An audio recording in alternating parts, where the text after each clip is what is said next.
Israel pamerkan detik-detik saat mereka merebut kastil bersejarah Bufor di Lebanon Selatan. Operasi ini dilakukan di tengah gencatan senjata dan proses mediasi di Amerika Serikat.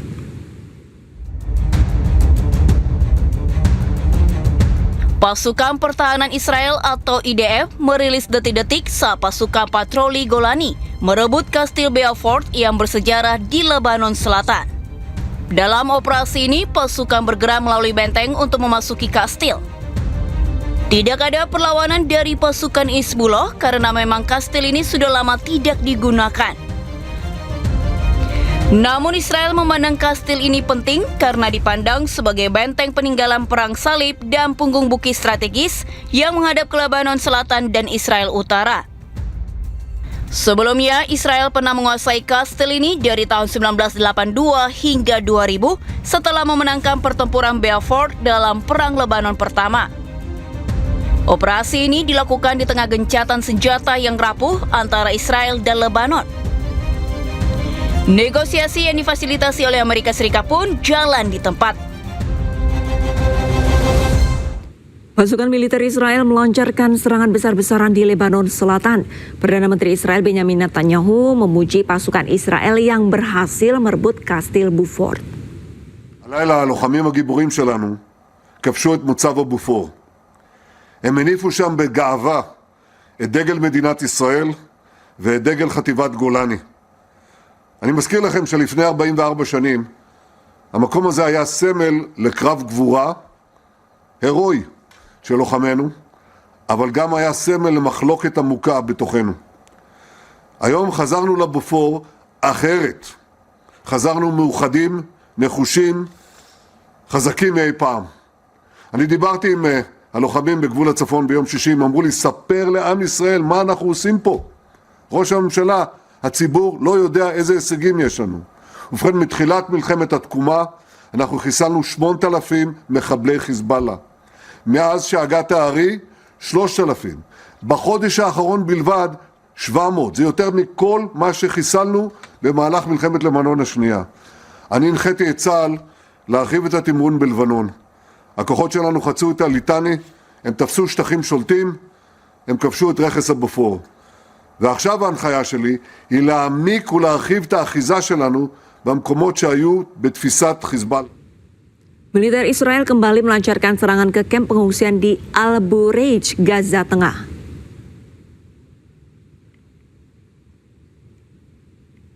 Beberapa warga Gaza terluka usai serangan udara Israel menghantam kamp pengungsian Al-Bureij, jalur Gaza Tengah. Warga bergotong royong membopong korban untuk dibawa ke rumah sakit. Sebelumnya serangan udara Israel ke Al-Bureij terekam kamera warga.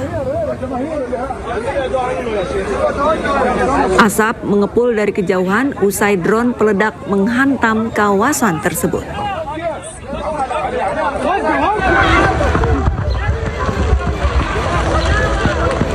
Di saat yang bersamaan, Israel juga menyerang warga Palestina di Al-Mughayr, tepi barat. Warga berlarian di tengah ladang yang terbakar. Militer Israel secara intensif terus-menerus melancarkan serangan udara dan artileri yang mengincar warga Palestina di sejumlah titik.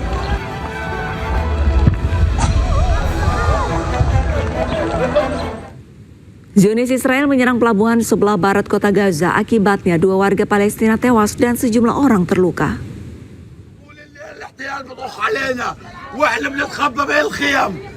Serangan Israel mengakibatkan 2 warga tewas di kompleks medis Al-Shifa sebelah barat kota Gaza. Serangan roket tiba-tiba menghantam sebuah mobil dan melukai sejumlah orang di tengah warga bersantai di tepi pantai. Jalur Gaza kerap dilanda rentetan kekerasan hampir setiap harinya. Hingga Sabtu 30 Mei 2026, sebanyak 72.938 warga Palestina meninggal dunia, serta lebih dari 173.000 orang luka-luka. Serangan bertubi-tubi menyebabkan kerusakan luas di permukiman, infrastruktur, serta fasilitas sipil di jalur Gaza.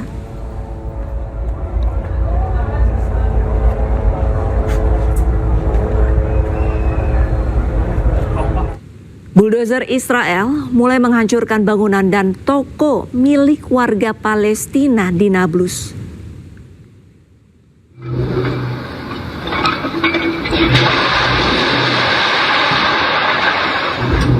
Pasukan Israel mulai melakukan operasi pembongkaran sejumlah bangunan dan toko milik warga Palestina di Nablus, wilayah Palestina yang diduduki Israel. Bulldozer dikawal ketat aparat, menghancurkan sejumlah fasilitas usaha dan bangunan komersial milik warga Palestina. Tindakan ini semakin memperburuk kondisi ekonomi masyarakat Palestina yang menghadapi tekanan akibat kebijakan pembatasan dan pembongkaran bangunan.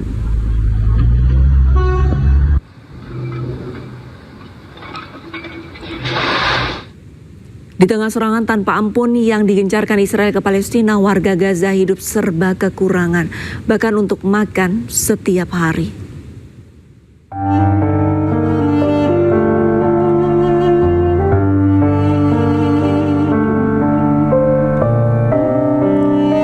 Inilah pemandangan yang terlihat setiap harinya di Gaza, Palestina. Warga Gaza harus berebut makanan demi menyambung hidup di tengah segala keterbatasan. Mereka rela berdesakan untuk mendapatkan makanan. Akibat serangan Israel yang tak kunjung usai, warga Gaza kini harus bertahan hidup meskipun telah kehilangan tempat tinggal, bahkan anggota keluarganya.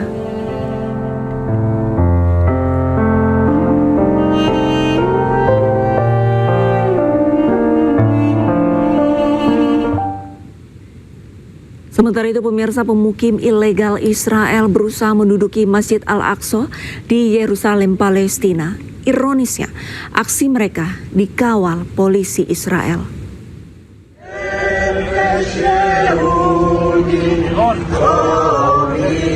Para pemukim ilegal memblokade tangga menuju Masjid Al-Aqsa sambil memegang bendera Zionis Israel dan melakukan ritual.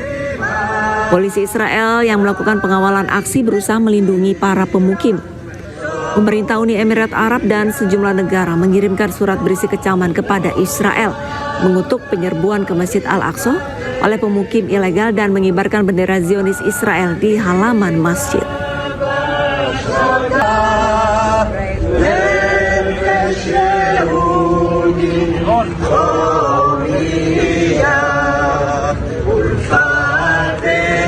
Kerusakan meluas di seluruh Tir, Lebanon Selatan, termasuk rumah sakit Hiram, menyusul serangan Israel di Lebanon Selatan.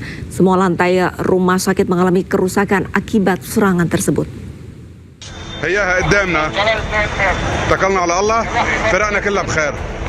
Pasukan pertahanan Israel atau IDF menggempur Lebanon Selatan pada Minggu waktu setempat, menewaskan 3 orang.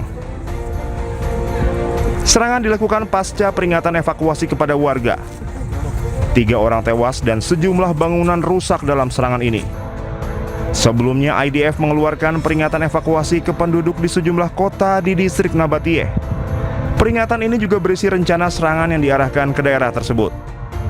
Kerusakan meluas di seluruh Tir, termasuk rumah sakit Hiram, menyusul serangan Israel di Lebanon Selatan di tengah peringatan evakuasi. Direktur Rumah Sakit Hiram mengatakan semua lantai rumah sakit mengalami kerusakan akibat serangan ini tanpa ada korban jiwa. Namun serangan tersebut melukai 13 staf rumah sakit.